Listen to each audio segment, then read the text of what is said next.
Desde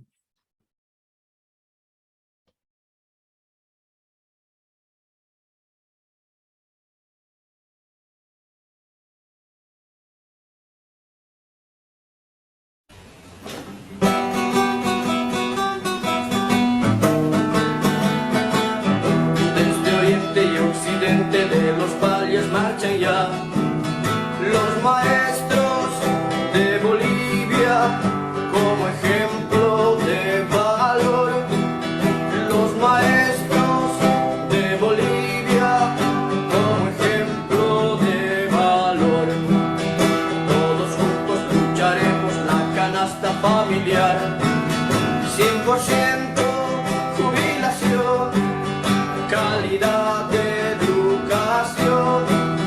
100% jubilación, calidad de educación. Fuerza, fuerza, compañeros, nuestra lucha hasta el final. Nada puede detener nuestra marcha nacional. Nada puede detener nuestra marcha nacional.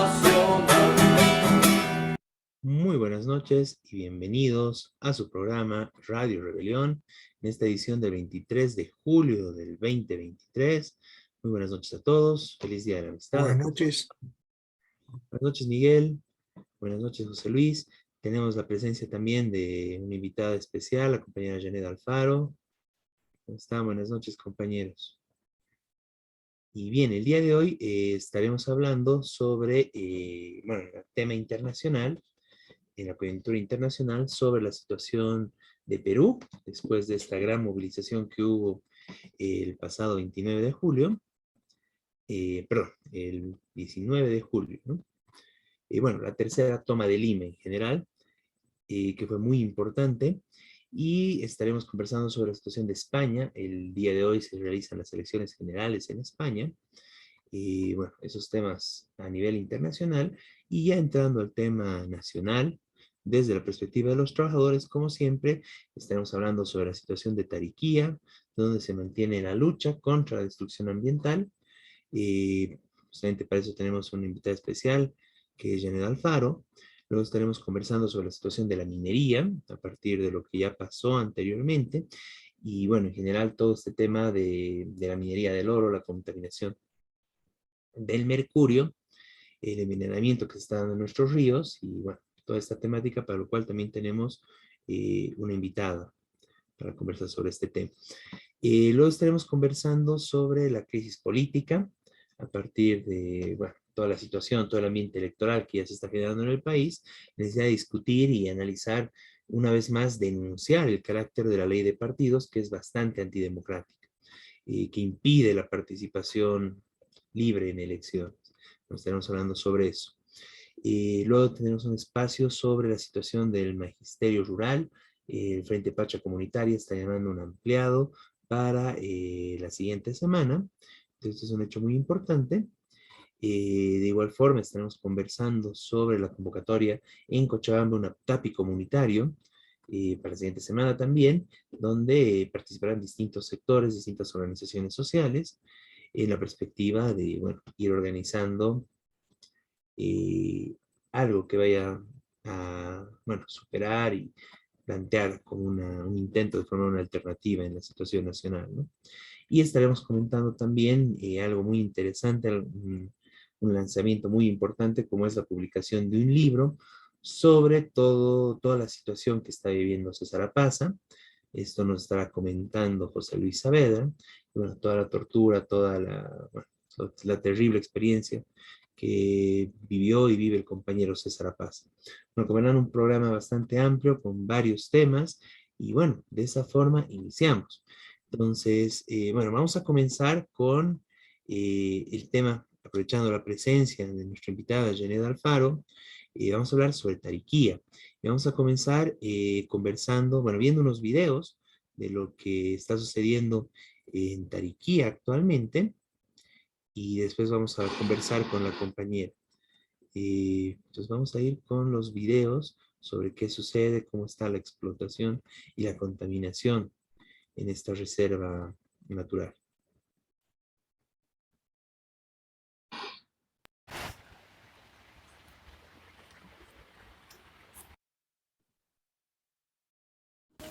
Aquí es donde van a hacer la planta de tratamiento de agua supuestamente, pero están trayendo tierra ya de los donde se perfora este hierro y tiene un olor muy fuerte a químico. Es fuerte el olor.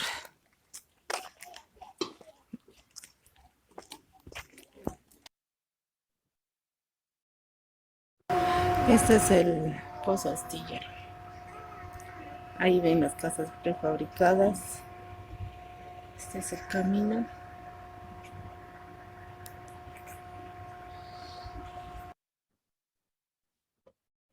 Quebrada tan preciosa. Parece que de igual forma está siendo contaminada. Están lanzando, parece, desechos con bolsas ahí. Y miren, esos desechos están fluyendo hacia el agua pura y transparente.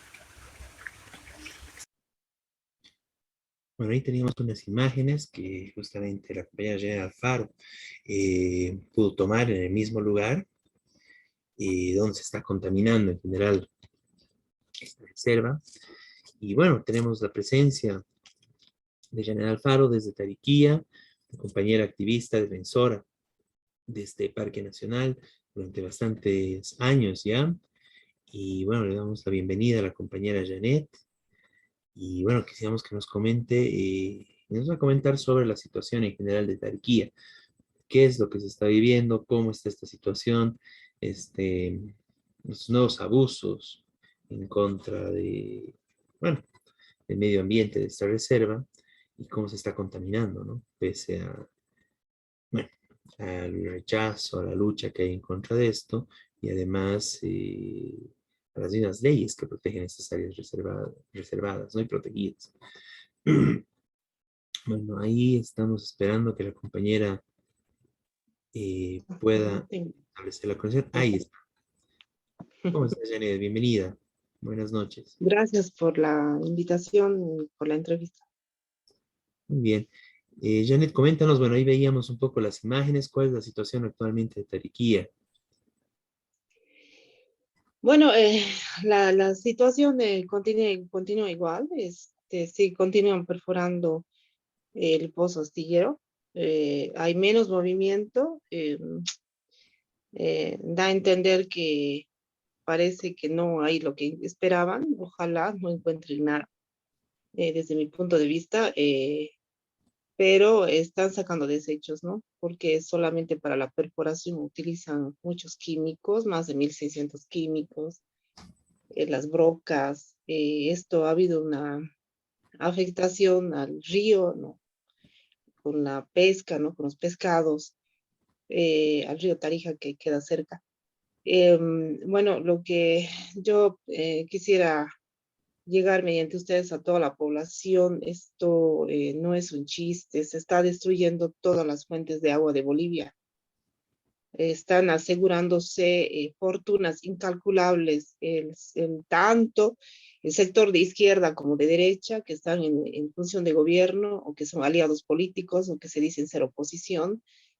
Y esto está beneficiando solamente a grandes corporaciones como son las transnacionales.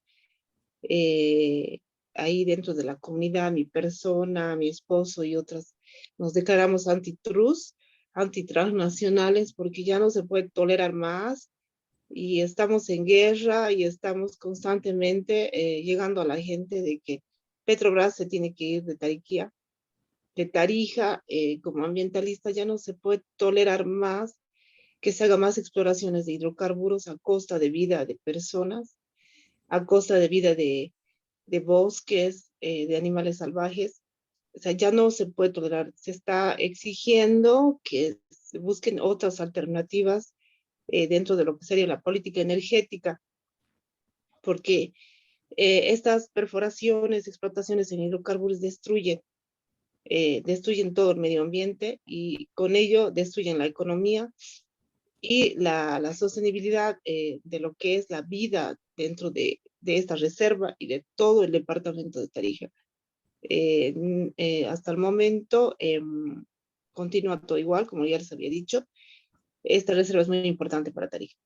Es vital, no me canso de decirlo, pero lamentablemente el silencio de la gente, y no solo de Tarija, de todo Bolivia, que se encuentran embobados con cosas superficiales, está haciendo que las empresas transnacionales saquen nuestro país y se lleven toda nuestra riqueza. Ahora tenemos la sorpresa de que van a entrar a San Telmo, en la zona de Chiquiacá. Es otro lugar, es otro ingreso por Entre Ríos. Yo vivo en la zona del Cajón, que se ingresa por Bermejo. Ahí estamos bueno, estoy, puedo decir, mi esposo y mi persona y personas ambientalistas de Bermejo en emergencia, porque ahora pretenden ingresar al pozo Domoso X3, que se encuentra al lado del río Tarija. Eso significa la muerte de especies de peces, por ejemplo, ¿no? Y tenemos el dorado, robal.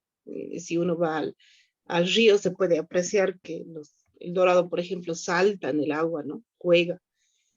Hay el sábalo, pacuno, y ahí es donde van a reproducirse, a desovar los huevos.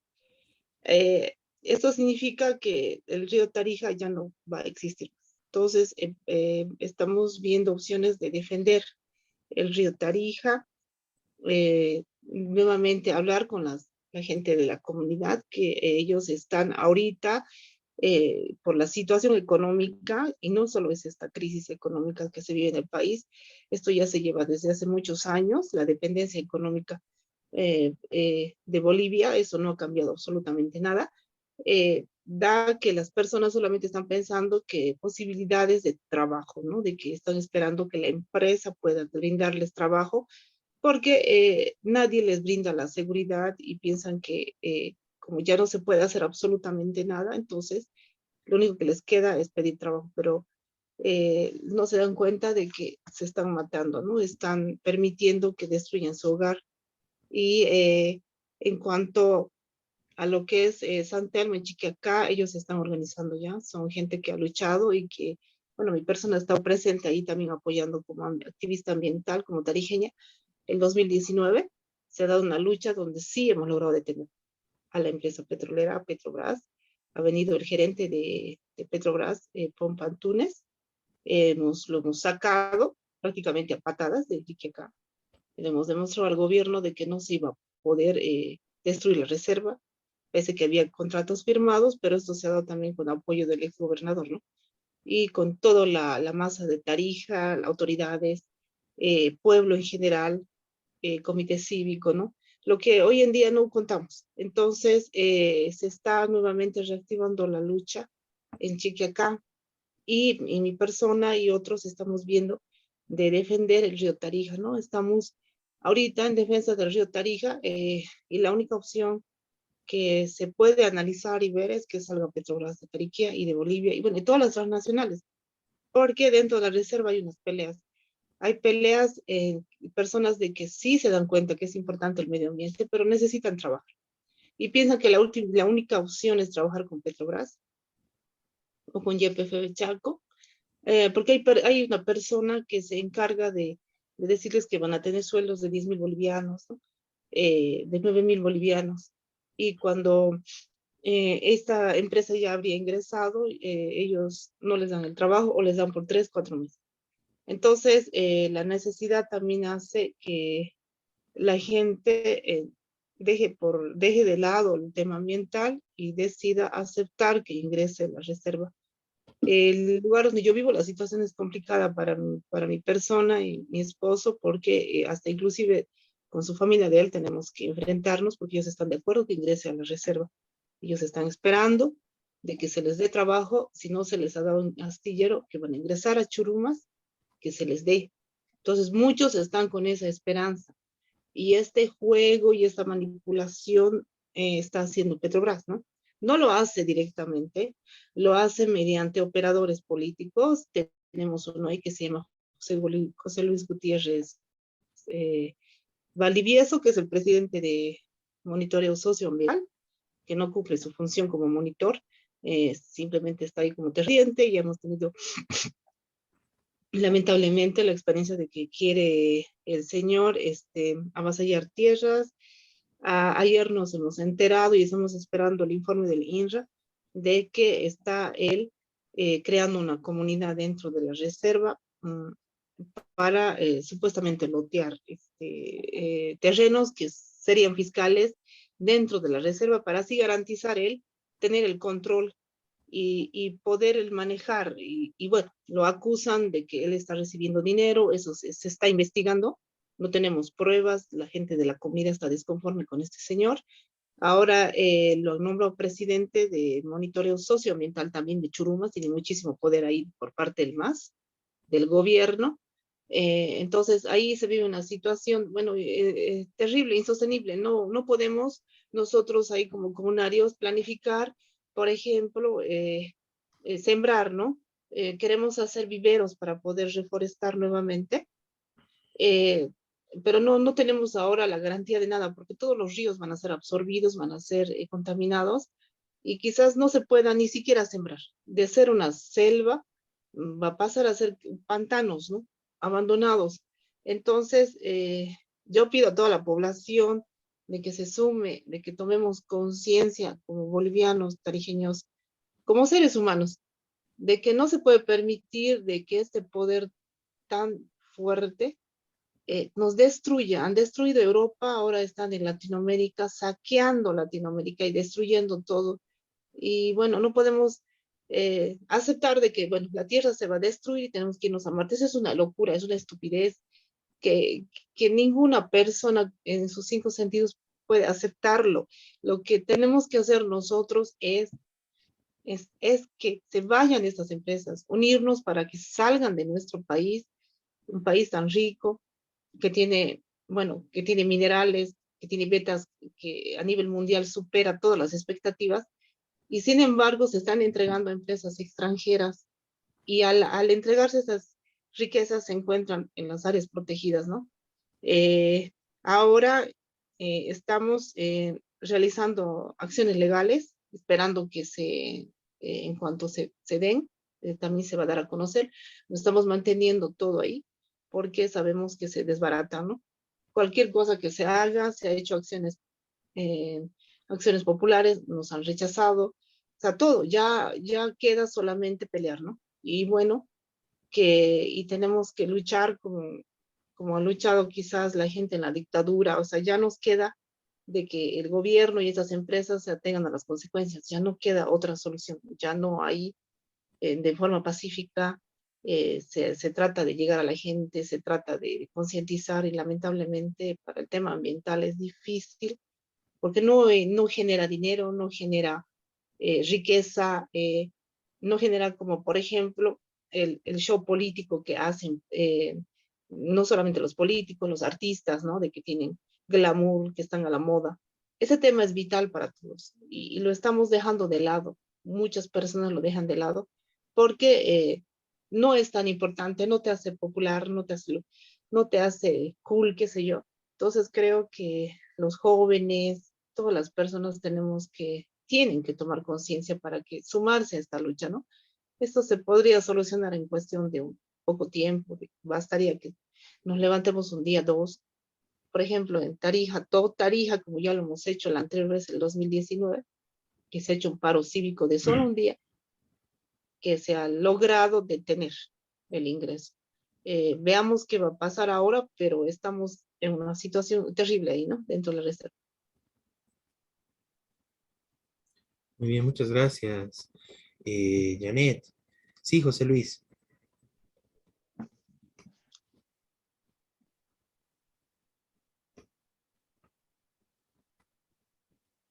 Ahí tenemos. A ver, un par de consultas, compañera Janet, que creo que es importante.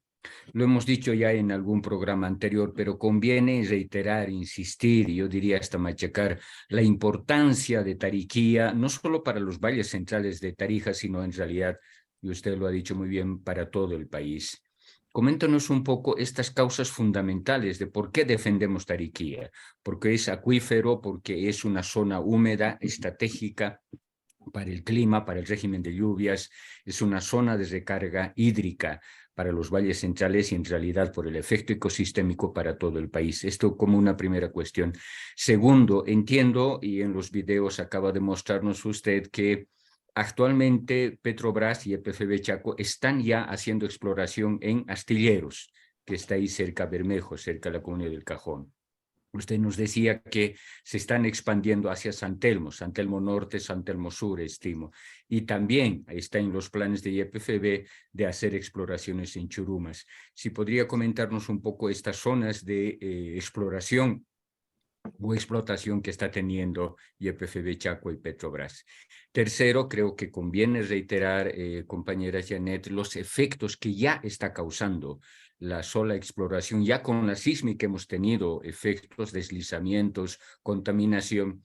Creo que con la exploración igualmente usted nos mostraba que hay deslizamientos, por ejemplo, movimientos de tierras, contaminación de las aguas y por tanto sequía y por tanto afectación al conjunto de, reitero, no solamente a la propia región, reserva de Tariquía, a los valles centrales y a todo el sur del país y en realidad a todo el país.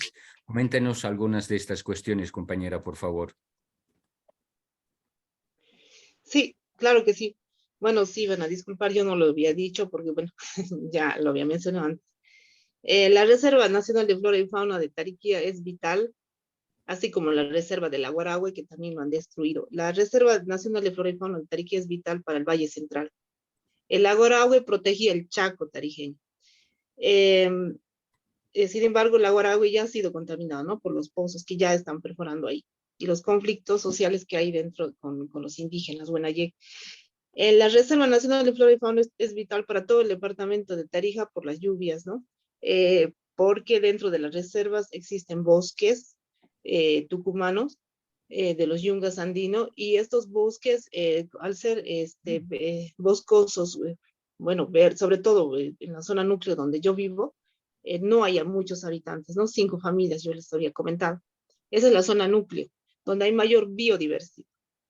Estos bosques permiten de que mediante, de acuerdo a científicos que han llegado a Tarija, hidrólogos nos han explicado, de que mediante los vientos del Océano Pacífico se unen, estos bosques emiten mediante la evotranspiración, la sudoración de las hojas y las plantas, nubes que se condensan, ¿no?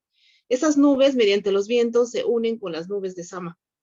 Esto permite que haya lluvias en la época, en la época que corresponde, en todo bueno, sobre todo en la ciudad de Tarija, porque el Sama está sobre la ciudad de Tarija. Entonces, esto permite que llegue a todas las poblaciones y comunidades alrededor. No solamente esto, nosotros dependemos también del clima argentino, ¿no? Vienen las lluvias desde la Argentina. Si hace frío en la Argentina, hace frío en Tarija. Si la lluvia comienza desde Salta, llega hasta Tarija. Eso yo lo he comprobado porque he viajado hasta Salta y he venido en transporte y mientras yo llegaba, la lluvia perseguía y ha llegado hasta Tarija. Este bosque es tan importante, bueno, no solamente Tariquía, todos los bosques en general, porque no solo producen lluvias, llegan hasta los nevados, ¿no? Son vitales y es un ciclo hídrico que se da. Pero en el departamento de Tarija no tenemos nevados, dependemos de los bosques. Permite que las escarchas que van bajando desde Sama se unen con Tariquía y esto crea, para que todos conozcan, ¿no? Esas escarchas, cuando amanece frío, ¿no? Cuando la ropa se congela, eso permite la formación de quebradas y esas quebradas se van uniendo a los ríos. Más o menos con la apertura de caminos nada más dentro de la reserva en Astillero, se han tapado como 10 quebradas que yo puedo contar. Les han puesto tubos al medio, pero esto no ha logrado que sigan su curso como correspondía, se han secado las quebradas. Esas quebradas que fluían agua, y estas quebradas a la vez de crear ríos, crean también manantiales. En Tariquías, camino a Churumas, se tienen manantiales de agua como si ustedes tuvieran fuentes de agua de las plazas que ustedes pueden ver, se ve dentro de la reserva. Pero cuando he ido la última vez ya no. Están ensanchando muchísimo el camino, que están destruyendo todo, dejan señalizaciones, nosotros tratamos de sacar, y esas aguas son dulces. Esta reserva, aparte de que mediante los bosques, brinda lluvias a todo el departamento de Tarija, también cuenta con un acuífero muy importante debajo del subterráneo, ¿no? Tiene ríos tan importantes que alimentan con el agua las comunidades de San Antonio, Santa Clara, Valle Dorado, que son comunidades de la zona de amortiguamiento, y que se unen al río Tarija. El río Tarija en cierto punto se une con el río Bermejo y llega hasta la Argentina, el norte argentino.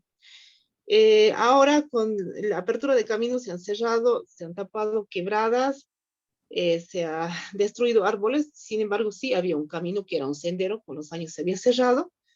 En segundo lugar, no sabemos si son los de Servipetrol o YPF Chaco, están talando árboles para venderlos a los hornos, ¿no?, de panaderos. Eso se está haciendo investigar. Se ve árboles talados, ya están cortando disimuladamente. Eso se ve ahí en Tariquía. Es por eso que se denuncia al presidente de monitoreo ambiental. Él se dedica a promover violencia ahí para él negociar con la empresa sobre el tema laboral. Él ve quién entra y quién no entra a trabajar y no se controla absolutamente nada. Se ha hablado con gente de la comunidad de que no se puede nombrar una persona de la comunidad como monitor ambiental. Tendríamos que nosotros conseguir un ingeniero ambiental, porque ante la empresa petrolera y el ministerio, una persona de la comunidad que no sabe leer ni escribir, se lo van a comer. Necesitamos un experto dentro de la comunidad que haga esta fiscalización. Pero yo quiero mencionar que solo es mi persona la que está ahí. A mi esposo, a consecuencia de esto, le han quitado tierras dentro de una comunidad de Urucurenda.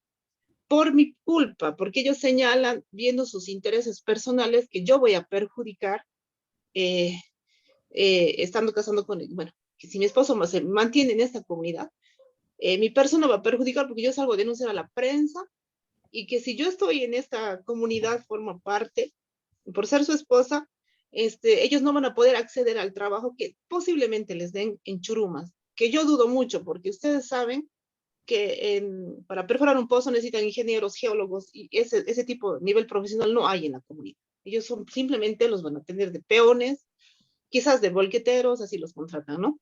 O macheteros. Entonces, ya nosotros estamos sufriendo las consecuencias. Entonces, mi esposo está tratando de recuperar sus tierras. Le han quitado por mi culpa y le han dicho, esta señora va a ir a hacer conflictos, sale a la prensa, sale a la tele, y no nos conviene que esté él dentro de la comunidad porque está casado con ella. Entonces, hemos tenido conflictos en la comunidad, peleas, y bueno, y personales, y ustedes, por ver sus intereses personales, están sacando a mi esposo de las que le han quitado esas tierras, le han quitado el derecho de tener esas tierras. Entonces él se quedó destrozado. Y esa situación se vive. Y ahí se está haciendo comunidades dentro de la reserva, pero que está muy bien, porque la comunidad del Cajón, la corregidora es del MAS, ¿no? Y esta señora se llama Benita.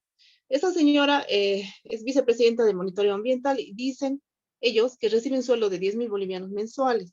Aparte, le dan para lavar ropa, y creo que aparte recibe otro salario o compensación, no sé, la situación. Entonces, esta señora se da el lujo de sacar a muchos de la comunidad, a la familia de mi esposo, porque ellos estaban en contra de la empresa. Entonces, ellos no forman parte de la comunidad, están creando nuevas comunidades, por ejemplo, en Churumas. Para ellos, bueno, es necesario tener, para que en caso necesario se puedan defender. Pero lamentablemente no es así. Ellos quieren hacer estas comunidades para poder negociar con la empresa, ¿no? Y lo mismo pasa en el lugar donde la sacó mi esposo, que se llama la comunidad de Uruguay. Se están pasando a hacer comunidades indígenas algunas, que está bien, pero lamentablemente los capitanes indígenas están con fines políticos. Entonces esa situación se vive dentro de la reserva. Entonces mi persona y mi esposo nos encontramos sumamente solos. Ellos están viendo, bueno, ya no se puede hacer nada, saquemos proyectos, saquemos trabajo. Pero lo que no se dan cuenta ellos es que la empresa ya ha ingresado. Ellos no necesitan darles nada. Ellos ya están adentro. Entonces, lo único que yo trato de hablar, y tengo peleas y me votan, y bueno, y sigo peleándola, es decirles de que van a tener trabajo, pero van a tener cáncer, van a tener enfermedades. trabajo no va a poder cubrir, no les dan seguro. Ellos les dicen que les van a dar ítem, un contrato indefinido no les dan, son 3, 4 meses. No les dan la seguridad industrial, por eso es que he mostrado ahí esa tierra donde muestro el video, quiero aclarar, sacan del pozo astillero y lo están llevando, supuestamente esa es una planta de tratamiento de aguas, pero ustedes han visto que no tiene más que mallas. Y cavan y lo entierran esa tierra contaminada ahí en este lugar y estoy un poco resfriada. Y el olor es horrible, es fuerte, se siente fuerte. Nosotros al pasar y a buscar animales, no se puede soportar, es un olor fétido, químico. Y no solamente esto, se está viendo de que no les brindan la seguridad laboral que corresponde de acuerdo a la Ley General del Trabajo. El bolquetero que va y pone está con un casco nada más. Y está absorbiendo esos químicos tan fuerte que, miren, ellos se están matando por trabajar allá dentro de la reserva. En estas condiciones, me imagino por un sueldo de 3.000, 4.000 bolivianos, y poniendo en riesgo su vida. Y es difícil de hacerles entender de otra manera. Es un poco complicado para mí ahí dentro de la reserva. Esto no se da lo mismo en Chiquecal. En Chiquecal la gente es luchadora y no se deja convencer por nadie. Lamentablemente en Bermejo y muchas comunidades ellos se declaran petroleros, ¿no? Entonces ellos están acostumbrados, es otra situación ahí, pero sin embargo hay gente que sí quiere defender, estoy tratando de llegar a la gente, de que cambie de parecer antes que sea demasiado tarde. Es también otro de los efectos dentro de la reserva, es de que del pozo astillero, creo que no les he mandado el video, sale directo hasta la quebrada del río Churumas. El río Churumas es un río grande que fluye con fuerza y que este río alimenta a las comunidades que ya les había dicho. Y ya está saliendo como hilitos la contaminación. Por lo que sé y me han dicho, porque no dan información, es que parece que han encontrado reservorios, pero no saben qué cantidad, o parece que no es lo que ellos esperaban. No tengo conocimiento yo de por qué razón en los años 60, 70, 90, 80 y 90 han abandonado estos pozos. No tengo conocimiento ni la información, se está tratando de averiguar. Los comunales dicen, ¿por qué no había petróleo y buscaban gas? Pero estos pozos ya han sido abandonados. Parece que hay algún problema y esto se está viendo porque hay disminución de personal en astillero. Con eso no quiero decir que no haya, pero se ve poco movimiento y se ha visto que se está sacando o petróleo o desechos en grandes toneles, en grandes camiones. También se ve que parece que se estuvieran saliendo, no se sabe ciertamente porque ahí a mí me miran horrible, estoy como que no, me miran con mala cara, algunos sí, por lo menos me saludan, ¿no? Entonces, ahí esto es lo que se está dando al respecto y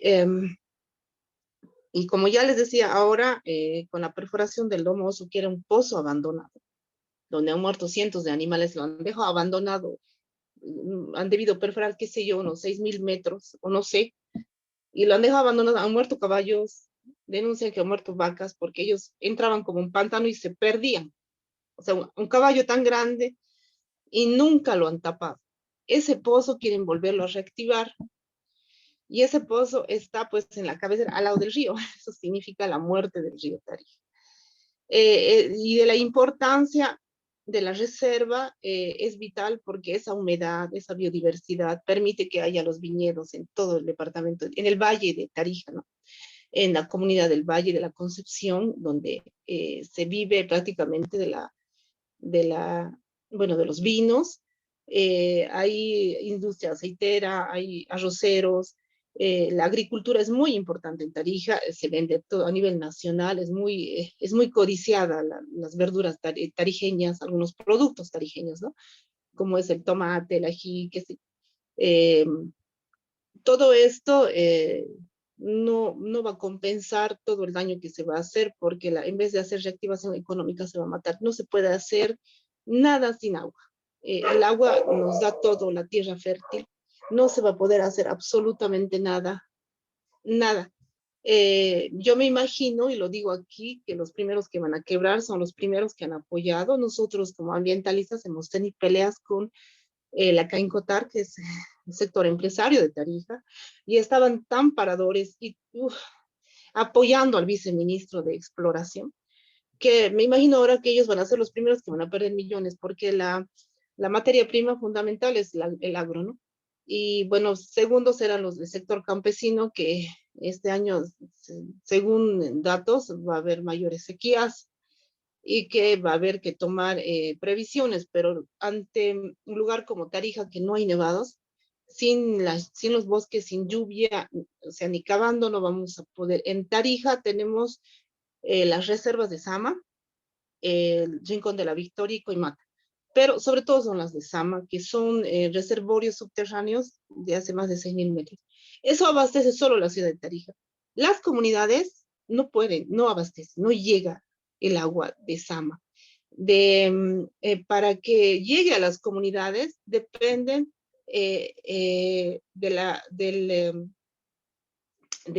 perdón, de San Jacinto, del lago de San Jacinto, para el riego de todas las comunidades. Y para que el lago San Jacinto se mantenga, igual depende de la reserva, porque la reserva es a nivel macro, ¿no? Es grande, 246.000 hectáreas. Bueno, Tarija no es grande, no somos Santa Cruz. Y esa humedad y esa lluvia y esa escarcha permite que se mantenga sostenible el lago de San Jacinto. Y es por eso que el sector campesino reclama cuando baja los niveles de San Jacinto. Está disminuyendo el sistema de riego. Se depende de estos lugares. Y sin embargo, también a nivel departamental se está haciendo la urbanización dentro de estos lugares donde no debería haber. En Sama se está loteando esto por la irresponsabilidad de los políticos del gobierno departamental, ¿no? Eso es lo que yo podría explicar en cuanto a la importancia de la reserva de Tariquía y los daños que ya se están dando dentro de la reserva ahorita. Y bueno, la tercera pregunta, si me lo pueden hacer. Muy bien, muchas gracias, Janet. Realmente muy completo todo, Muchas toda la gracias. información. Bueno, es realmente preocupante, digamos, que este tipo de persecución contra tu persona, contra tu familia. Y bueno, y en general la situación que se está viviendo en Tariquía y cómo se está avanzando y bueno, se está avanzando en la destrucción de este espacio, ¿no? Sí, Sí, bueno, sí, lo que yo quiero decir es que nosotros estamos ahorita con el discurso y el planteamiento de que Petrobras se tiene que ir de Tarija y se tiene que ir porque se tiene que ir. No vemos otra solución. Corrompe, no lo hace de frente, no se ensucia las manos, usa el gobierno, políticos. Divide, ahí adentro hay una división familiar muy fuerte. Pelean entre familiares, los que están en contra, los que se dan cuenta, o sea, es terrible. Y bueno, me imagino que en todo el país pasa lo mismo con las otras empresas transnacionales. O sea, Petrobras se tiene que ir de Tarija porque se tiene que ir. No es bienvenida que se vaya, sabemos que son parte de la familia Rockefeller de Estados Unidos, ni siquiera de Brasil, así que operan en el Brasil, ¿no? Bueno, entonces, esa es la respuesta que yo puedo dar, no se puede permitir más ya, tanto abuso. bien, Janet, muchas gracias. Sí, realmente es muy importante. Y claro, es muy, muy importante, valiente esta denuncia que realizas. Y claro, dejar en claro que ese es el labor y eso es lo que hacen nuestros nacionales en el país, ¿no? Corromper. Y claro, o sea, si tienen plata para pagar, para corromper a la gente, ¿cuánto es lo que sacan? ¿Cuánto es lo que explotan? ¿Cuánto es lo que ganan? ¿No? ¿Cuánto es el saqueo que hacen del país? ¿No? Bueno, nuevamente muchas gracias, Janet. Esperamos poder contar con tu presencia en futuros programas. Muy importante los datos, las imágenes que nos diste al inicio. Y bueno, esperamos poder tenerte invitada nuevamente en otra ocasión. Gracias a ustedes, muchas gracias y un saludo especial a todo el país. Muchas gracias, Janet. Bien, ahora, bueno, vamos a pasar, agradecer nuevamente la presencia de la compañera Janet Alfaro, que nos permitió, bueno, conversar sobre este tema tan importante en el país, la Reserva Forestal de Tariquía. Bueno, ahora nos vamos a ir un poquito más lejos, ¿no? Vamos a ir a hablar de Perú. Este 19 de julio hubo la tercera toma de Lima, hubo importantes movilizaciones, solidaridad en varios países, nosotros fuimos parte de la solidaridad y de bueno, una delegación, una movilización que fue a la Embajada de Perú acá en Bolivia. Hubo actos en Chile, en Argentina, en otros países, y bueno, en Perú centralmente fue una movilización muy importante. Miguel, por favor, coméntanos cómo fue la toma de Lima, cómo fue esta tercera toma de Lima en Perú. Sí, la movilización fue muy grande, fue nacional. Se calcula que se movilizaron centenares de miles de personas, aunque los diarios de Lima que estaban en contra de la movilización hablan de cifras mucho menores. Pero se ve, y tenemos información directa de los compañeros peruanos del Partido de los Trabajadores Unidos, de que la movilización fue grande, hubo movilizaciones hasta en 50 ciudades. Eso por una parte, ¿no es cierto?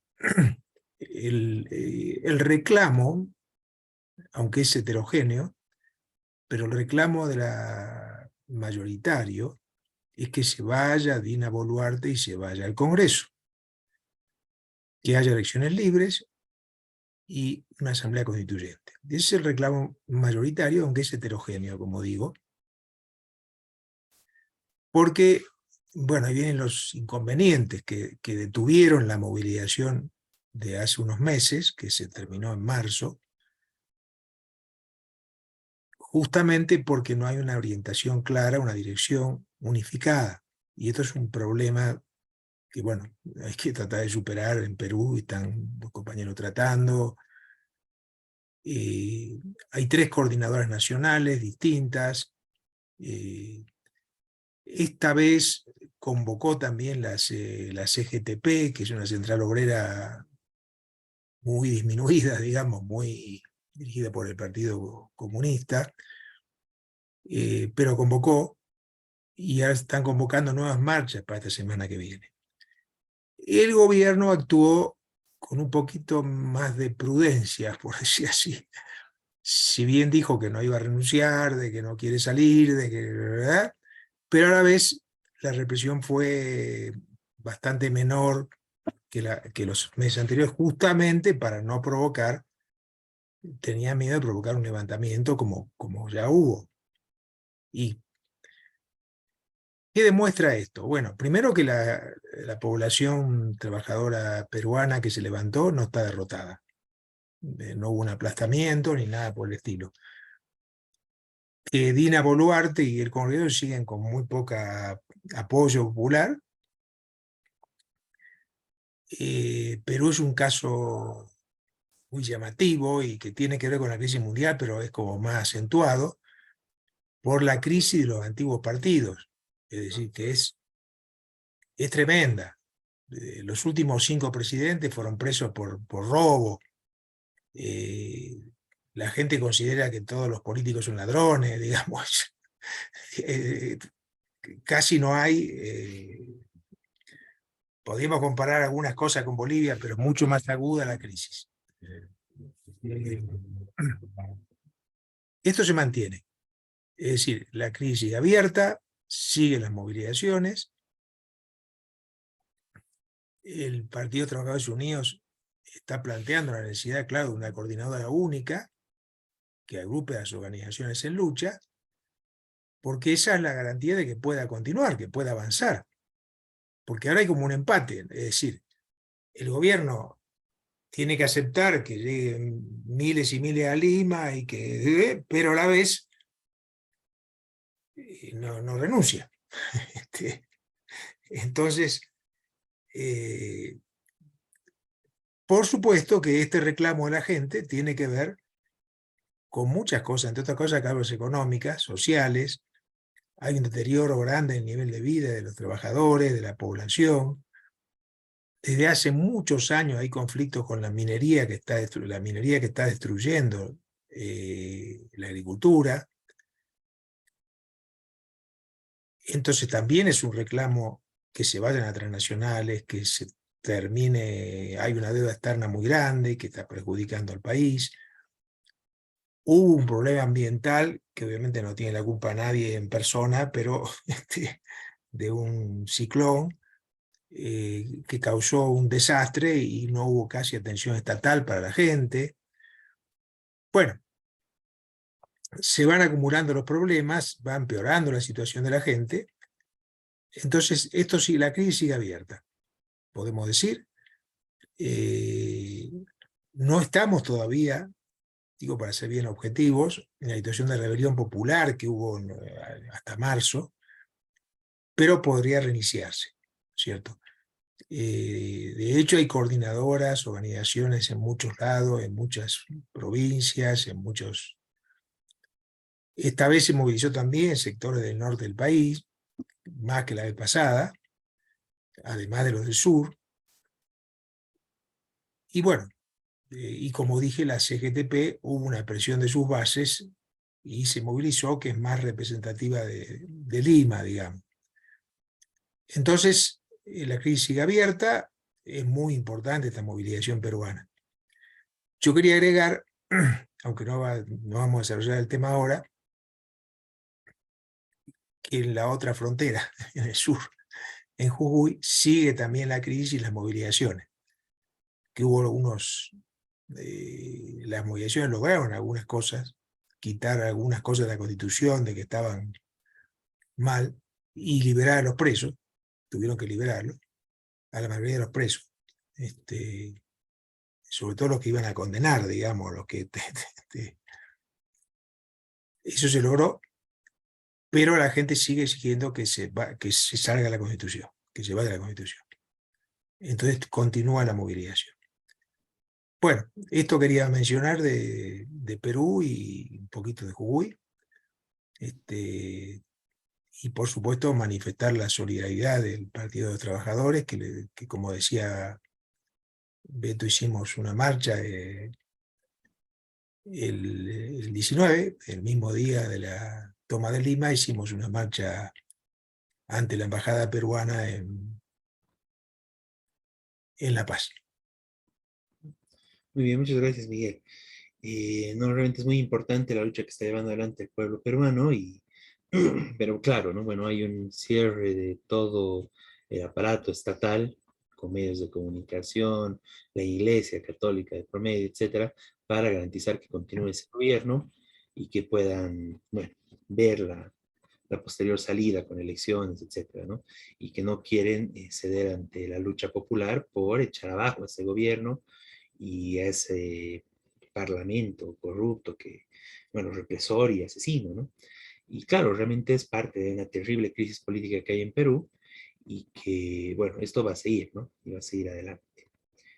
Bien, bueno, expresar nuevamente nuestra solidaridad y todo nuestro apoyo al pueblo peruano y que, bueno, esperar que realmente se logre un triunfo en su lucha, que salga Dina Boluarte y que realmente se logre avanzar en una salida a favor de los trabajadores.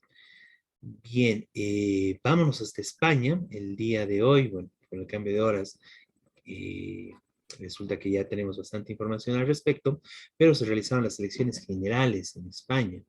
Entonces, Miguel, coméntanos un poco, bueno, es importante este tema, hubo bastante polarización y bueno, llegó bastante incluso acá sobre este tema, ¿no? Sobre las distintas opciones. Sí.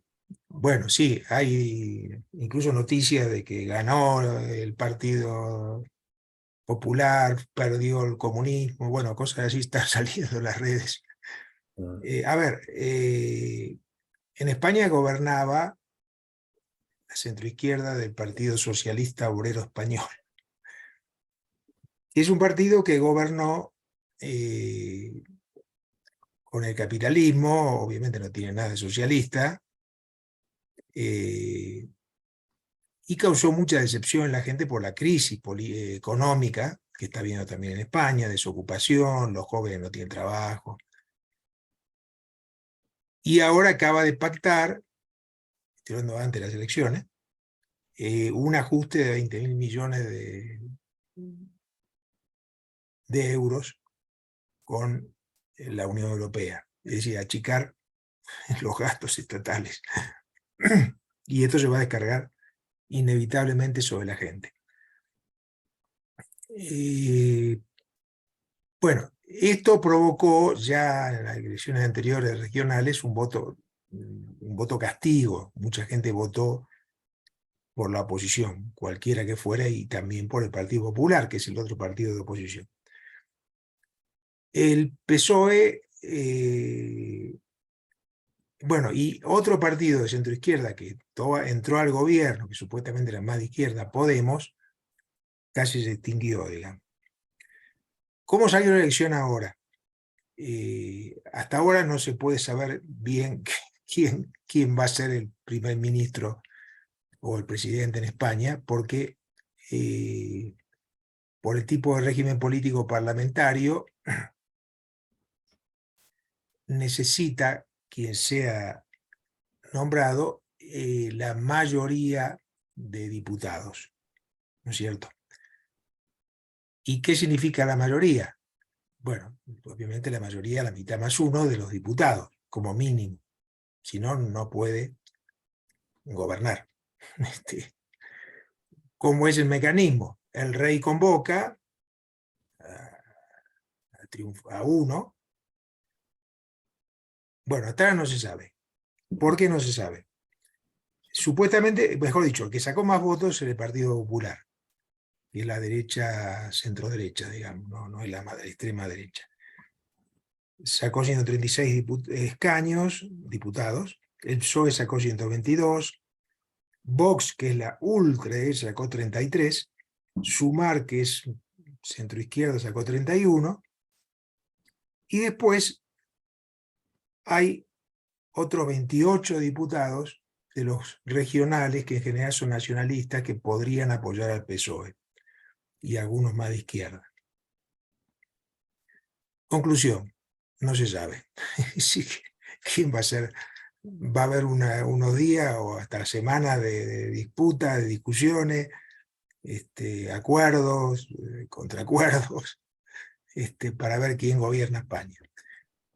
De todas formas, como dije, acá no hay una alternativa de verdadera izquierda, ¿no es cierto? Aunque hay organizaciones, bueno, y hay propuestas de formar una organización unitaria en acuerdo de distintas regiones, pero no hay una organización nacional que pueda dar una opción. Lucha internacionalista, que es la organización de la Unidad Internacional de Trabajadoras y Trabajadores, Cuadra Internacional, plantea eso, justamente la unidad para una salida socialista revolucionaria, ¿no es cierto? Lo de España es una crisis que está presente en toda Europa. Otro dato interesante, digamos, sería bueno, es que Vox, la ultraderecha franquista y fascista que se formó, bajó bastante los votos. Fueron al Partido Popular, que es una derecha más moderada, digamos. Pero bueno, no hay por eso ningún cambio significativo, no se sabe. En la próxima semana quizá comentemos más concretamente cómo concluyó, digamos, el tema de la elección en España, porque todavía no se sabe cómo va a terminar. Muy bien, gracias, Miguel. Un informe muy importante y bueno, es importante esto que señalas, ¿no? Frente a las cosas que están circulando. Y bueno, en realidad los fascistas de extrema derecha en España retrocedió bastante, ¿no? Y lo otro que tenemos es de que en general, bueno, en general el sistema ha logrado ir cerrando, ¿no? El gran cuestionamiento que hubo al bipartidismo, tanto al PP como al PSOE, el surgimiento de nuevos fenómenos, lo que fue Podemos en su momento, que parecía declararse como una opción de izquierda, revolucionaria, pero que poco a poco se fue domesticando, digamos, ¿no? Y a llegar a formar un gobierno con el PSOE y avalar una serie de, bueno, lo que normalmente hizo el PSOE, ¿no? Estar al servicio del capital y del imperialismo español en contra del pueblo trabajador y en contra de, bueno, incluso los migrantes, el derecho a la autodeterminación de las naciones dentro de lo que se conoce como el Estado español, Cataluña, etc. Y bueno, todo eso marcó, ¿no? Este hundimiento bueno, de Podemos, que terminó metido dentro de Sumar, una coalición que está cada vez más reformista, ¿no? Más moderada, digamos, es reivindica de izquierda, pero bueno, cada vez menos, ¿no? y cada vez está más adaptada al PSOE, ¿no? Entonces es el marco de lo de España y bueno, lo que tú señalas, ¿no? La gran necesidad de una alternativa que es la necesidad que tenemos bueno, en todas partes, ¿no? Que si en Perú, necesitamos acá en Bolivia también, ¿no? Y esa es la tarea que tenemos enfrente, ¿no? Y la que tenemos, bueno, tarea muy importante por la que tenemos que trabajar. Bien, vámonos a, bueno, vengamos acá a Bolivia. En realidad tenemos ya la presencia de una compañera invitada, la compañera Jimena Mercado. La compañera es periodista, especialista, o bueno, estuvo trabajando bastante en la temática de, bueno, justamente minería, temas de medio ambiente y bueno, contaminación, este tipo de abusos. Y justamente la tenemos a la compañera como invitada para conversar sobre el tema de, bueno, de la minería en general, de la minería del oro en particular, de este tema de la contaminación del mercurio. Y bueno, ahí le damos la bienvenida a la compañera. Bienvenida, compañera. Buenas noches, estimado Humberto. Es un gusto también compartir con José Luis, con Eliseo, con Jorge. Eh, Aquí saludándoles desde Rurrenabaque, que me van a disculpar, no tengo muy buena señal, entonces no voy a activar mi señal para mi imagen para poder conversar con Rebelión sin que haya ninguna interrupción. Muchas gracias por la invitación. Bienvenida, compañera, y es bueno tenerla por acá. Entonces, Muchas bueno, gracias. hacemos un poquito sobre este tema de la minería del oro, ¿no? Bueno, usted está ahí en Rurrenabaque, está cerca de, bueno, de este acontecimiento que hubo con la detención de varias personas por el tema de, bueno, de la minería ilegal, pero esta es una pequeña cosita, ¿no? Frente a la gran, bueno, a la gran explotación minera que en gran medida es ilegal y que usa el mercurio para envenenar nuestros ríos, ¿no? ¿Qué nos puede comentar sobre toda esta situación, compañero? Perfecto. Fíjate, Humberto, que el tema de la minería ilegal no es nueva. Se ha ido profundizando en los próximos años, en los últimos años. Sin embargo, en 2018, en una investigación que realicé entonces para la agencia de noticias Fides, ya develaba el mes de junio la presencia de las dragas chinas y las colombianas en el río Caca, ¿no? Además de estas sociedades ilegales entre las cooperativas auríferas y los capitales extranjeros. Entonces impactó este trabajo porque mostraba que había un antes y un después de estas dragas. No estábamos hablando de las balsas auríferas que se ha destruido recientemente en el río Madre de Dios. Esas son balsas auríferas. Las dragas chinas, hay un video que le he compartido a José Luis, tal vez podemos verlo, pero estas dragas son de gran magnitud, lo mismo que los planchones colombianos que se van desplazando en diferentes puntos en el río Caca. Y cuando hablo del río Caca, para quienes no conocen el departamento de La Paz, estamos hablando de la ruta aurífera tradicional del departamento de La Paz. No obstante, antes había una explotación más artesanal. Esto se ha ido intensificando, se ha mecanizado y ahora tiene presencia en los municipios de Teoponte, Huanay, estamos hablando de la comunidad de Mayaya. Bueno, Mapiri es ya un desastre ecológico, ambiental y social que se vive como consecuencia de la minería ilegal, lo mismo que el municipio de Apolo, y como ustedes saben, ya hay minería ilegal también en el Parque Nacional Madidi. Es decir, que el 2018 ya se iba alertando de este asedio a los parques nacionales y a los territorios indígenas. El mismo año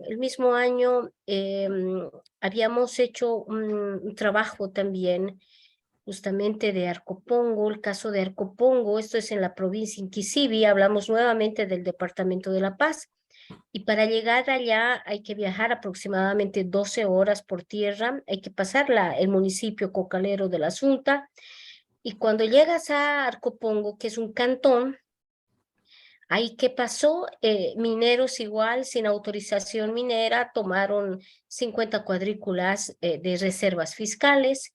empezaron a explotar de manera ilegal y hubo enfrentamientos con comunarios y de vez en cuando se reactiva la conflictividad ahí con muertos, ¿no? Hay uso de armas y alertábamos de la presencia de grupos armados irregulares.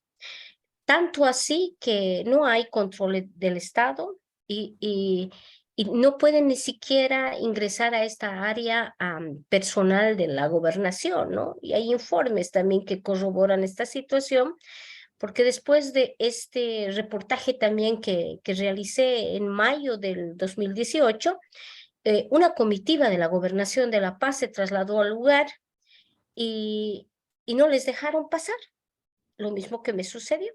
Bueno, cuando fui con una comitiva pequeña, comunarios que exigían un derecho preferente, pero esa es la situación. Y es más, y en el informe de la gobernación decía que les habían respondido que nadie podía pasar a esa zona. Y peor aún si eran funcionarios de la gobernación.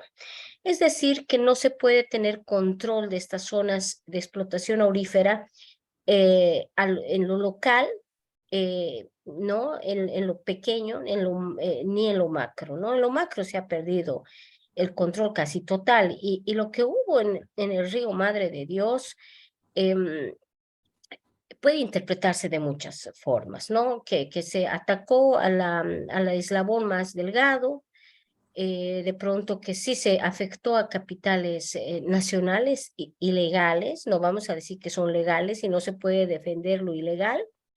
No obstante, no ha habido esa contundencia con los capitales extranjeros que están operando con dragas.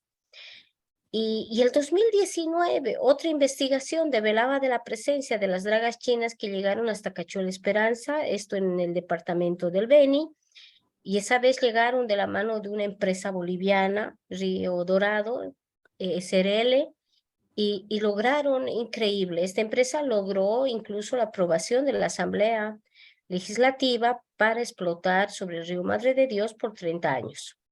Y llegaron las dragas chinas ahí en sociedad con esta empresa privada, ¿no? Entonces, y si bien no es prohibido que las empresas privadas se asocien con capitales extranjeros privados, lo que llama la atención en ese caso es de que también había muchas irregularidades en el proceso como se dio esta aprobación, ¿no? Es decir, consultas mal realizadas, un acta simple de consentimiento de 4 personas que firmaron y dieron permiso a que ingrese ahí esta maquinaria, etcétera. Hubo muchas irregularidades en todo ese proceso.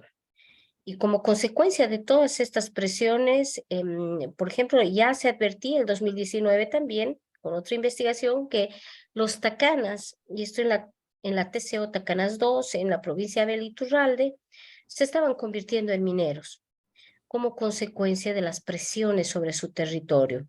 Y sufren presiones de diferentes lados, ¿no? Ellos prefieren explotar oro de manera racional, dicen, en contra incluso de sus propios de sus propios hábitos, de sus propios de sus propias vocaciones productivas, a fin de no permitir que lleguen extranjeros a su territorio, pero también sufren presiones de parte de la Asociación de Balseros, que prácticamente es un monopolio que controla las balsas auríferas en la cuenca amazónica. Entonces, ¿cuál es la versión que utilizan desde Asobal? Les dicen, ustedes no están siendo reconocidos, no son reconocidos como actores mineros en la Constitución, porque la Constitución Política del Estado reconoce 3 actores mineros: el Estado, las empresas privadas y las cooperativas. Entonces, ustedes no son ni Estado, ni cooperativas, ni empresa privada, y tienen que asociarse a Asobal para que puedan explotar, ¿no? Tienen que convertirse en cooperativas. Y esto se está reproduciendo en diferentes lugares, ¿no? Y justamente en el marco del FOSPA, tuve la ocasión de ver la presentación de una investigación reciente que realizó el CETLA.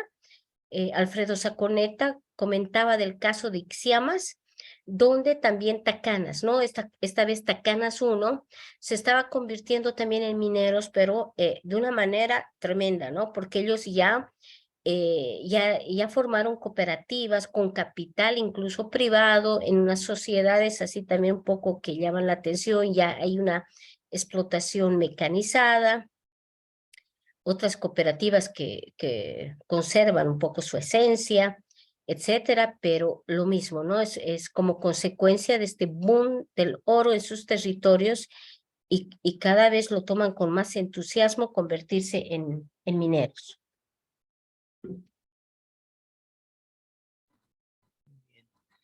Eh, bueno, muy importantes datos que nos das. Sí, José Luis.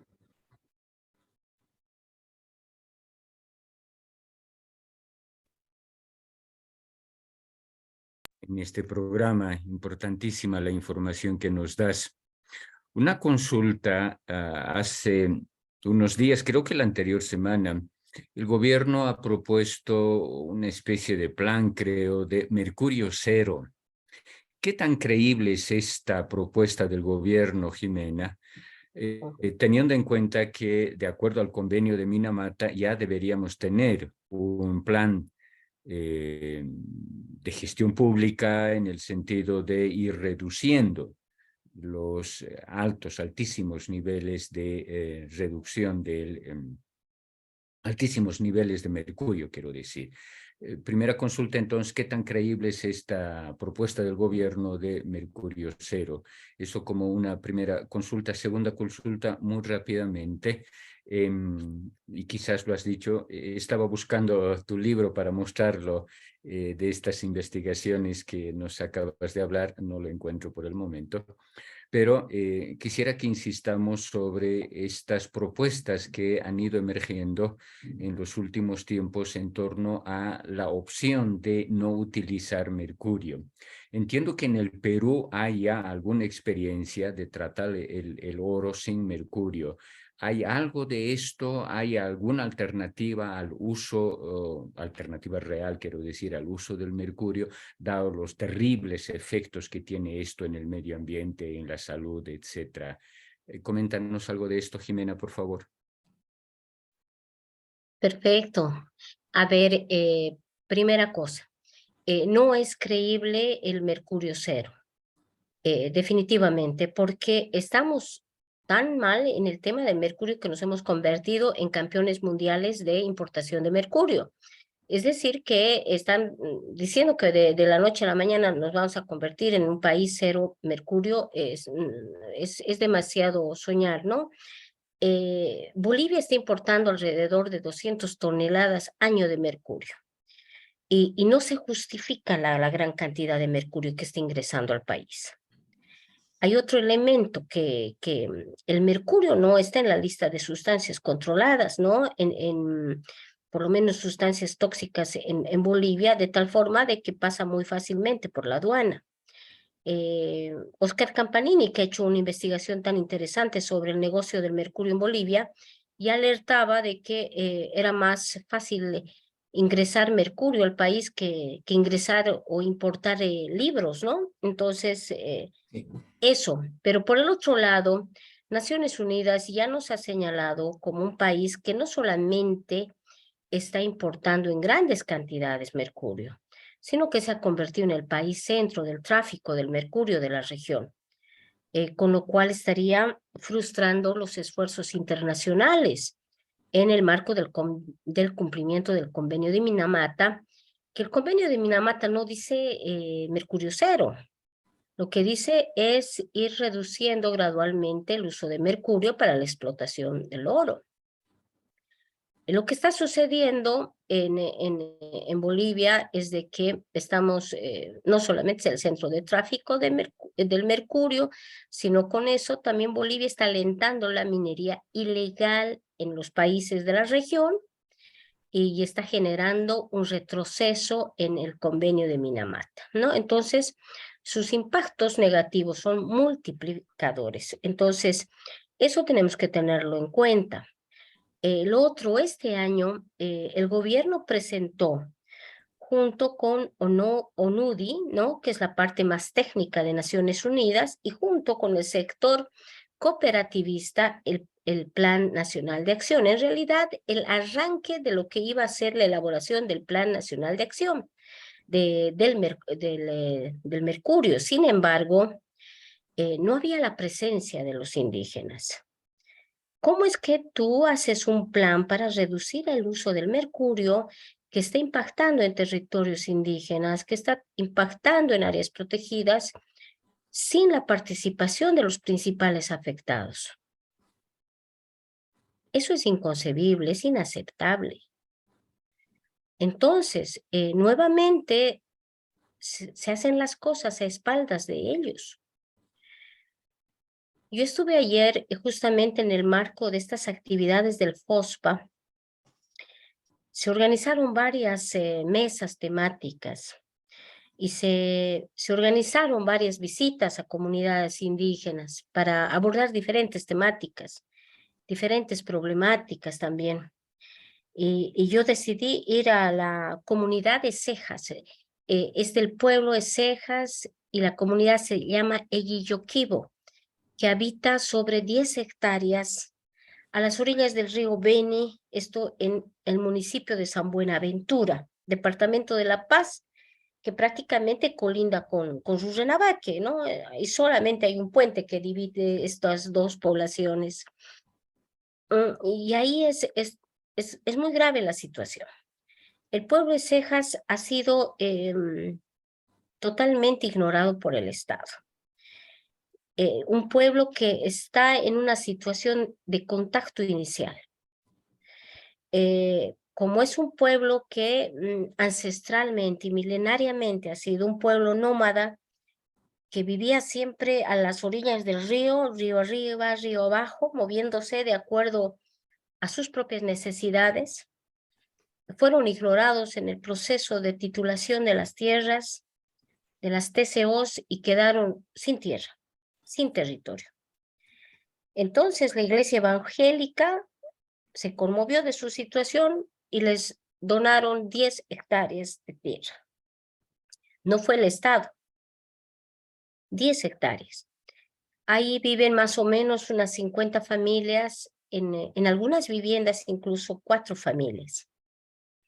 En total hacinamiento, en una situación no solamente de impacto por el mercurio, porque ya hay varias investigaciones, varios estudios científicos que demuestran que los Cejas son los más impactados por el envenenamiento por mercurio, ¿no? Si lo tolerable y lo máximo que determina la Organización Mundial de la Salud es 1 parte por millón, ellos están por encima de 10 partes por millón, ¿no? Y no solamente están siendo impactados por el mercurio, por el tema del envenenamiento de sus cuerpos, en sus organismos. Eso les está afectando a los niños en la parte cognitiva, a los adultos en la parte neurológica, y tienen otro tipo también de trastornos. Contaban, ayer había testimonios de que incluso había niños que ya estaban naciendo con malformaciones. Se puede ver a los niños pequeños que tienen los cabellos entre naranjas y blancos, o sea, y no es que sean rubios por naturaleza, les está faltando pigmentación y es que están desnutridos y tienen sus barriguitas hinchadas, pero no es porque han comido mucho, es porque se levantan y no tienen un desayuno.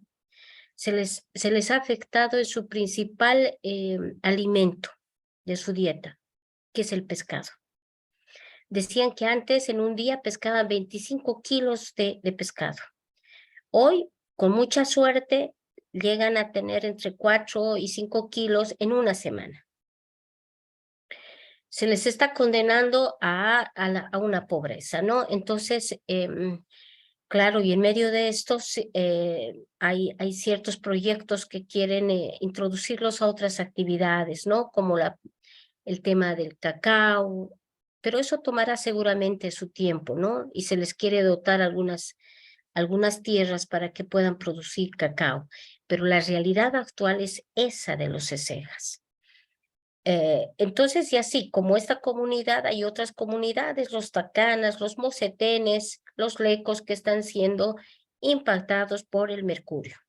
No solamente los ríos, sus suelos, su medio ambiente, la minería está deforestando, está desmontando sin su permiso ni consentimiento, porque si hay algo que tienen en común estos pueblos es que nunca han sido consultados, nunca se les preguntó si estaban de acuerdo en que ingresen este tipo de maquinarias, de que haya una explotación mecanizada a gran escala, porque es ese otro elemento que hay que llamar la atención, incluso a organismos internacionales, que cuando se refieren a la minería de Bolivia, y en concreto a la minería aurífera, dicen minería a pequeña escala, minería artesanal a pequeña escala. Y no puede ser a pequeña escala, porque si revisamos los datos, el año pasado Bolivia ha exportado más de 52 toneladas de oro, ¿no? Por algo más de 1.300 millones de dólares, de los cuales ha quedado como regalías poco más de 60 millones de dólares.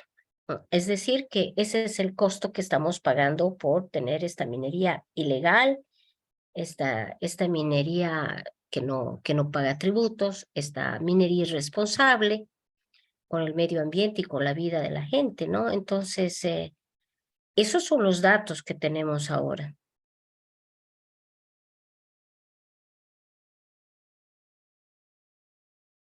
Gracias, Jimena. Una consulta más brevemente, Jimena.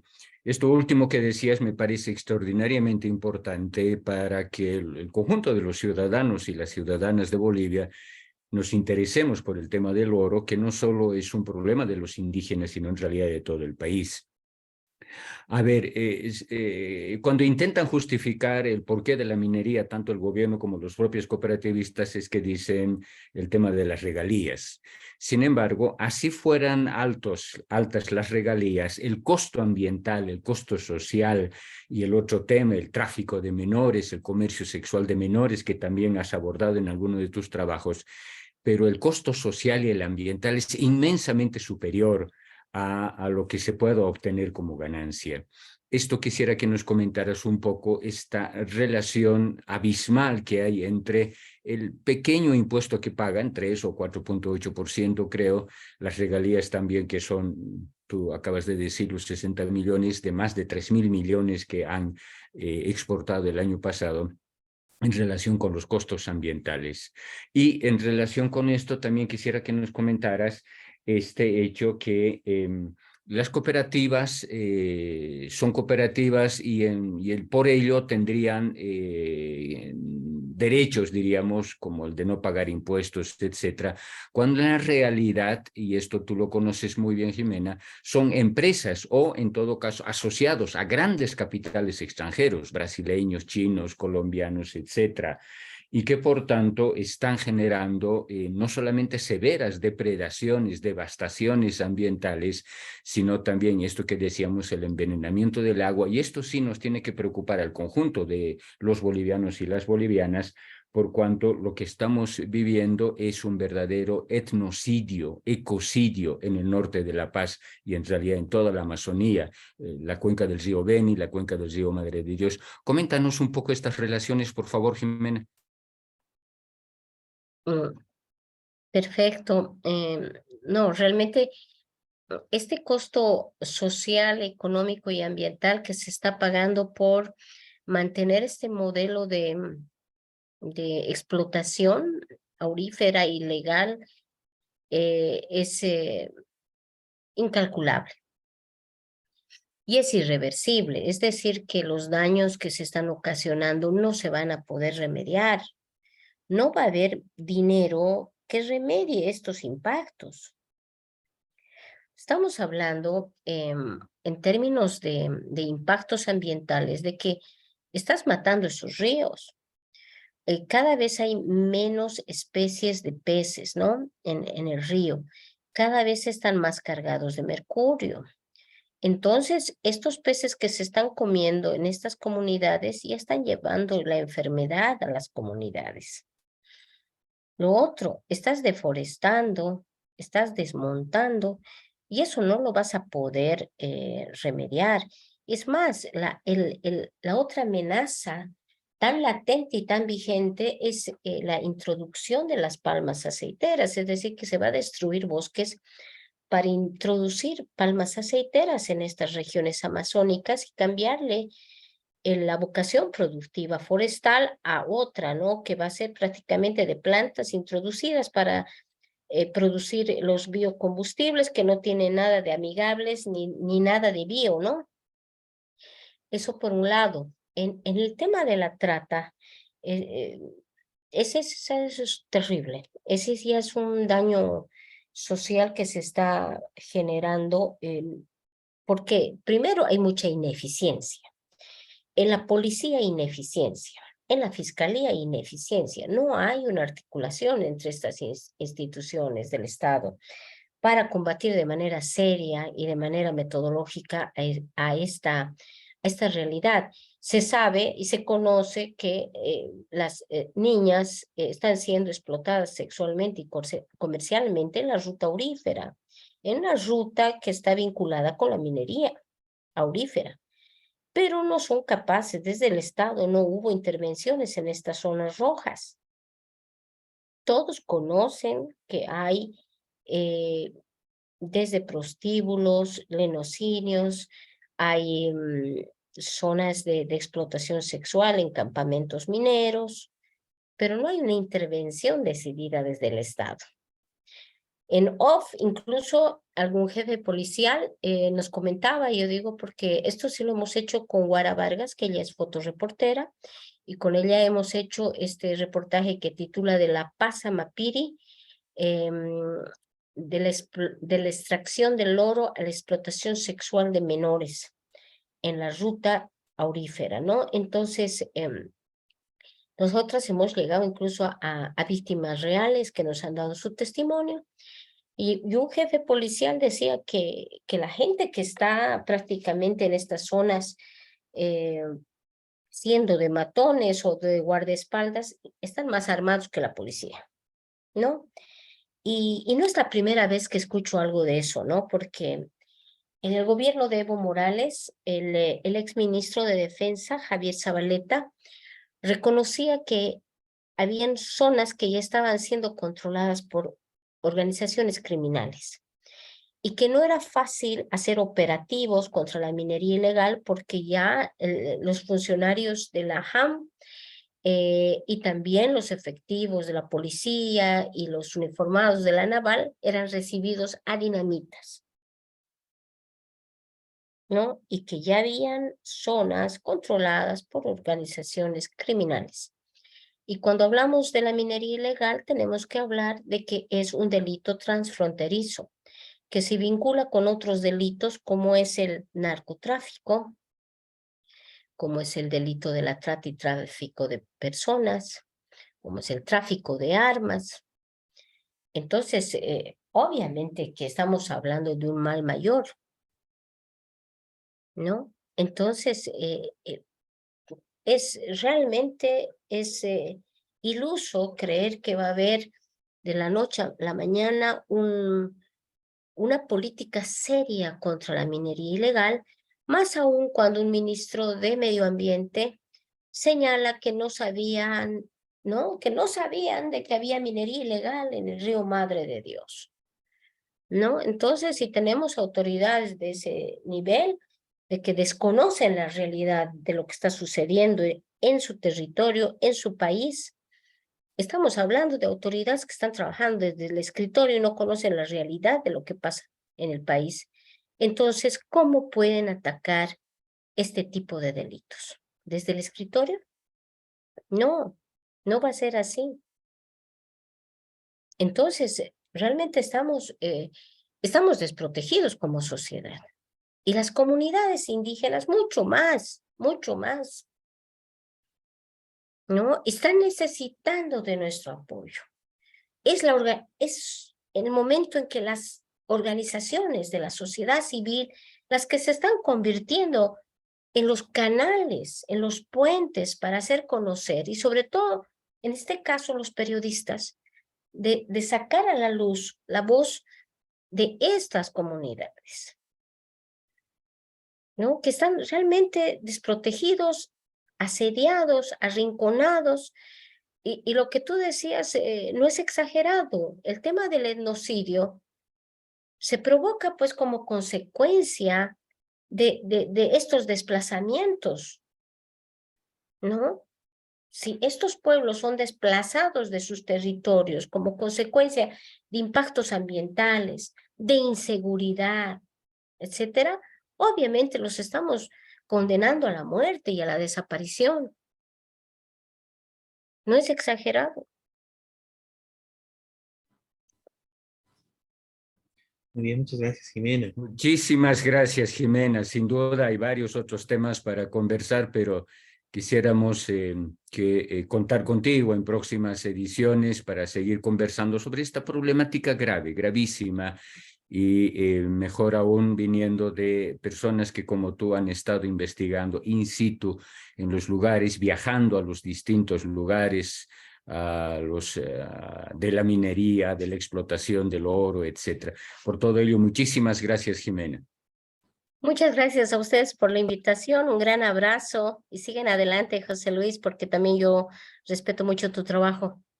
Gracias, buenas noches. Buenas Gracias, noches, muchas Humberto. gracias, Jimena.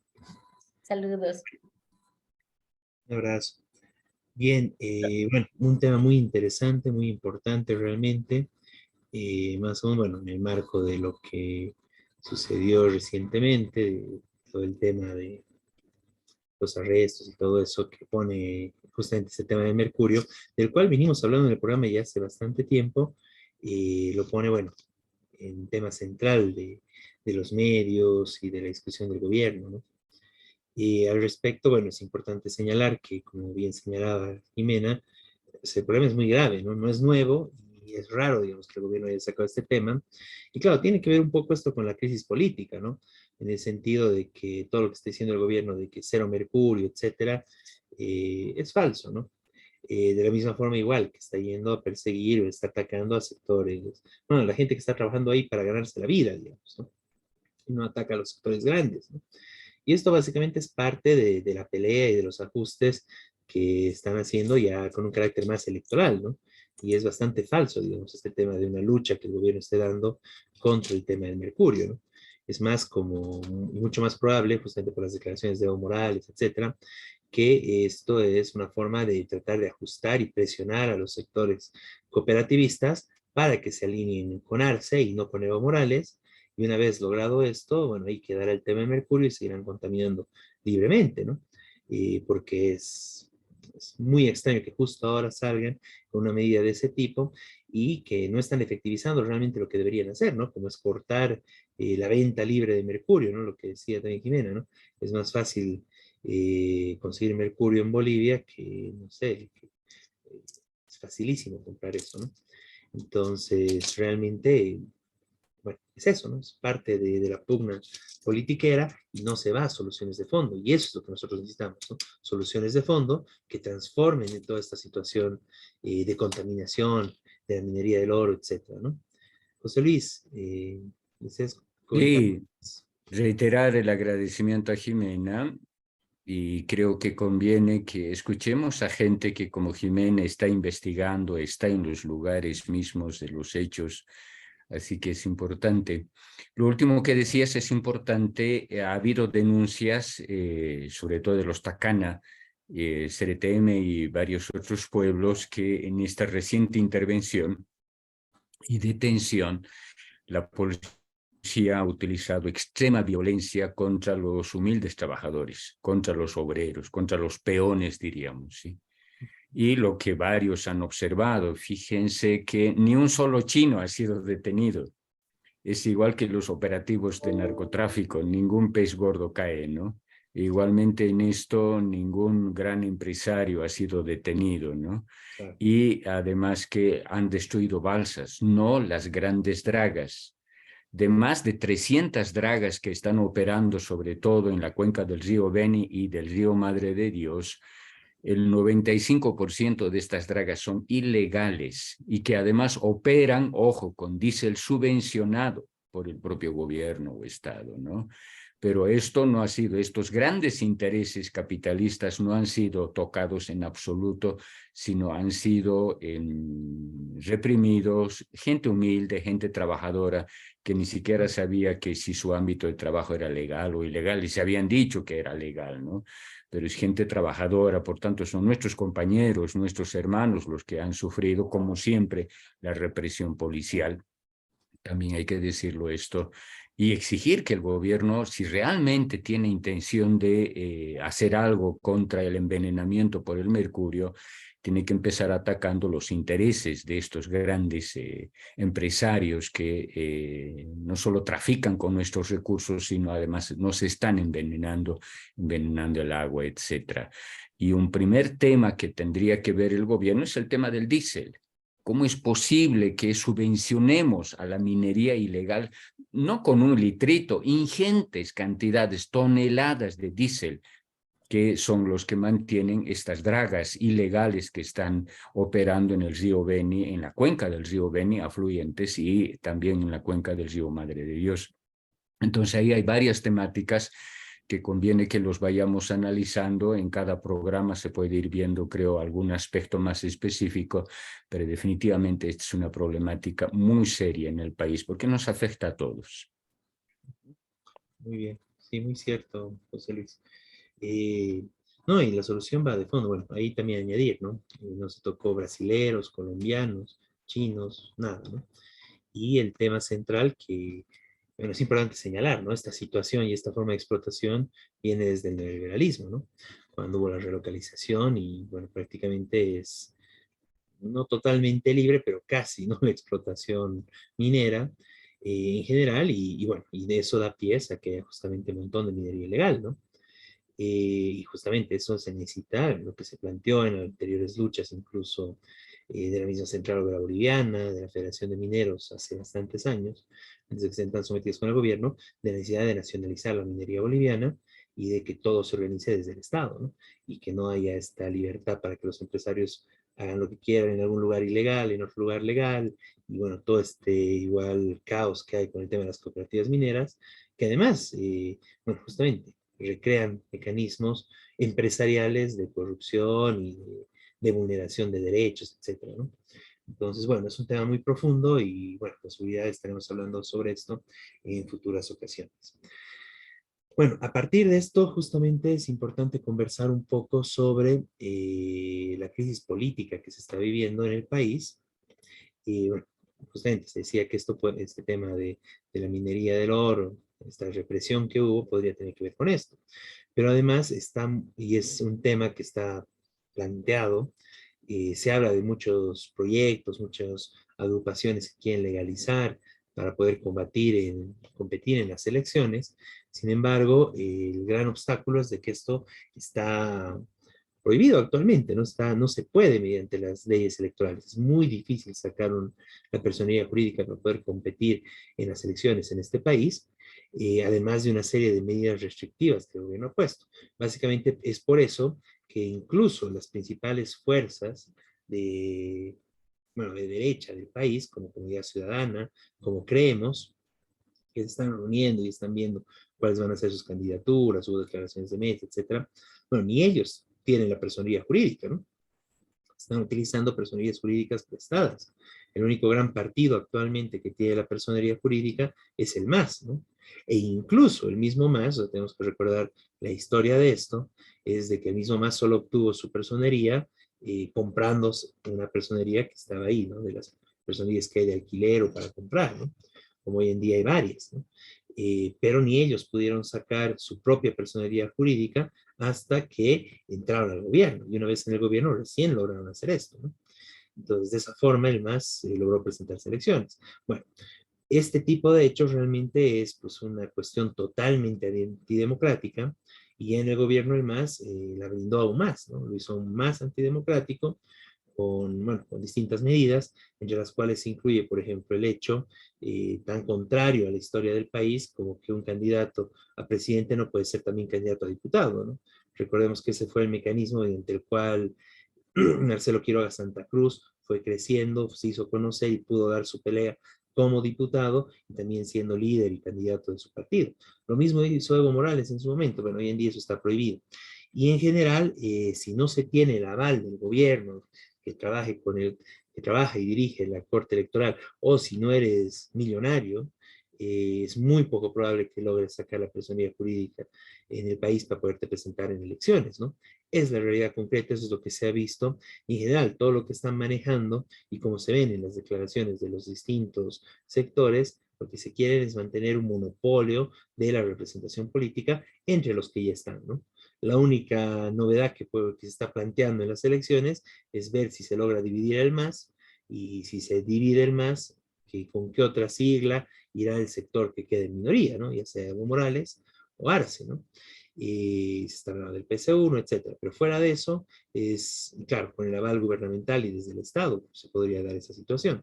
Pero fuera de eso, no hay la posibilidad de presentar candidaturas independientes. Es por eso que aparecen las mismas figuras de siempre, ¿no? Nuevamente, y claro, la gente reclama, ¿no? Nuevamente Mesa y como candidato eterno, Samuel Doria Medina, y bueno, todo lo que es Creemos con siglas prestadas, alquiladas, de una u otra forma, ¿no?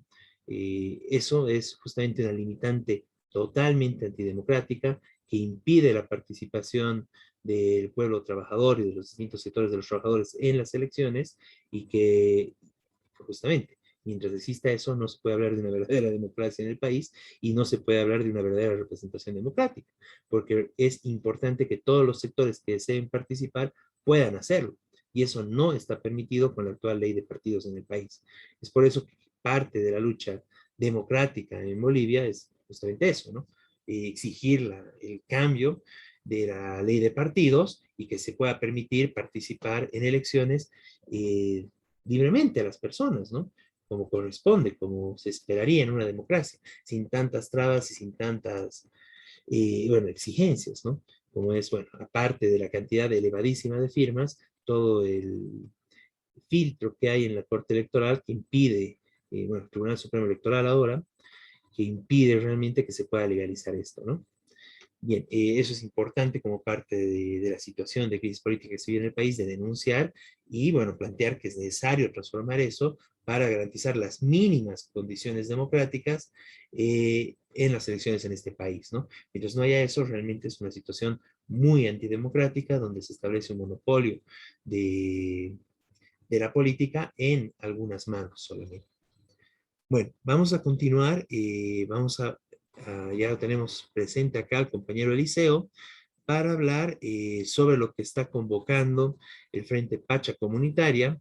Se está llamando a un ampliado para esta próxima semana para, bueno, discutir la organización, me imagino. Bueno, Eliseo, si nos puedes comentar un poco más qué caracteriza una reunión general, dice la convocatoria, ¿no? Así es, buenas noches compañeros.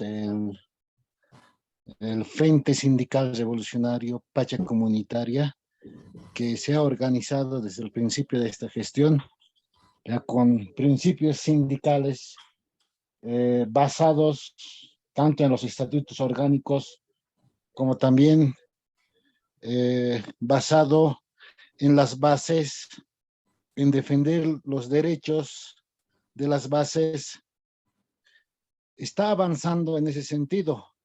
Y es de esa manera que para el próximo fin de semana, sábado, se está llamando a una reunión general de todos los militantes, simpatizantes y las bases en general, para tratar temas de principios sindicales, para tratar temas de coyuntura actual y también para tratar una plataforma de lucha que se va a presentar.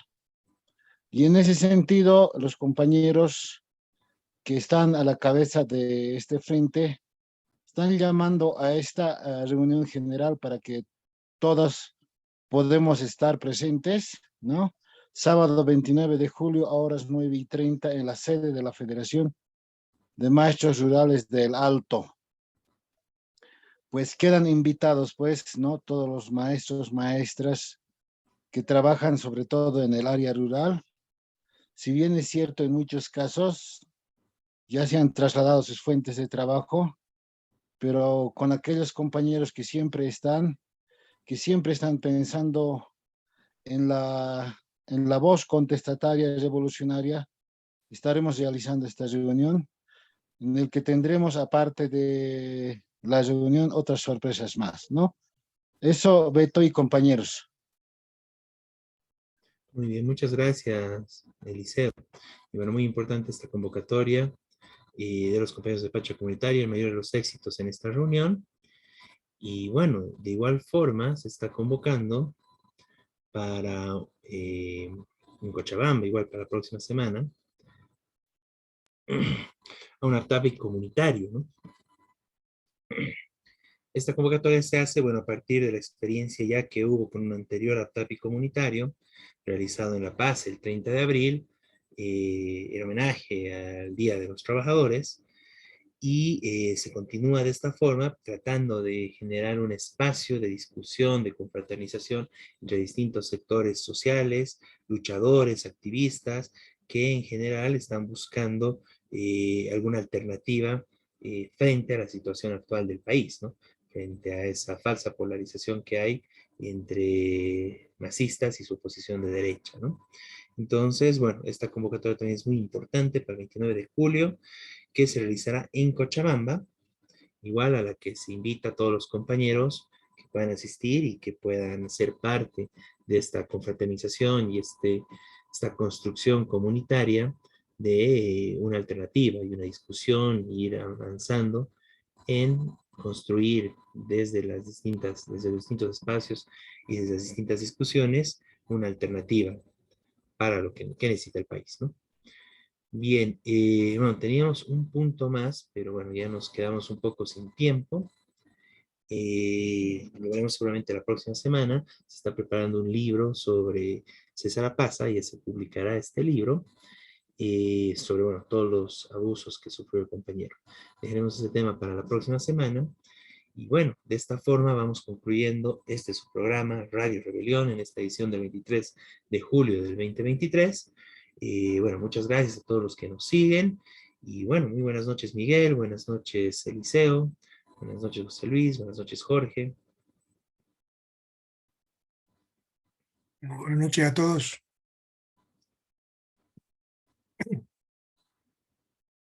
Y bueno, ya nos estaremos viendo la próxima semana con lo más importante de la coyuntura nacional e internacional desde la perspectiva de los trabajadores. Buenas noches a todos.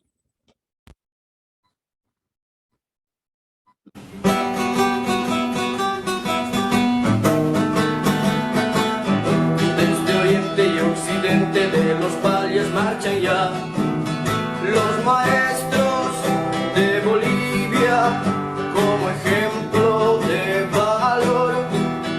Los maestros de Bolivia como ejemplo de valor. Todos juntos lucharemos la canasta familiar 100%.